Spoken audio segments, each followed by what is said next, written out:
महाराष्ट्र कर्नाटक सीमा प्रश्न पुन्हा एकदा चांगलाच तापलाय। बेळगावातील मराठी महामेळाव्याला परवानगी नाकारण्याच्या हालचालीविरोधात शिवसेना उद्धव बाळासाहेब ठाकरे पक्षानं कोल्हापूर जिल्हाधिकाऱ्यांना निवेदन दिलंय। मराठी जनतेला भावना मांडण्यापासून रोखलं तर कर्नाटकातील मंत्र्यांना महाराष्ट्रात प्रवेशबंदीचा थेट इशारा शिवसेनेनं दिलाय। महाराष्ट्र कर्नाटक सीमा प्रश्नाला तब्बल 69 वर्षे उलटून गेली। मराठी भाषिकांचा प्रचंड मोठा पट्टा कर्नाटकात आणण्यानं डांबण्यात आल्याचा आरोप करून हा प्रश्न न्यायालयात प्रलंबित आहे।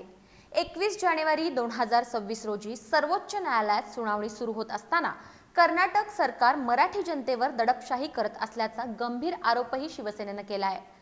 बेळगावच्या हिवाळी अधिवेशनाच्या पहिल्या दिवशी दरवर्षी होणाऱ्या मराठी महामेळाव्याला परवानगी न देण्याचा कर्नाटक सरकारचा प्रयत्न आणि महाराष्ट्रातील नेत्यांनाच कर्नाटकात प्रवेशबंदीचा प्रयोग यामुळे मराठी जनतेत संतापाची लाट उसळली आहे।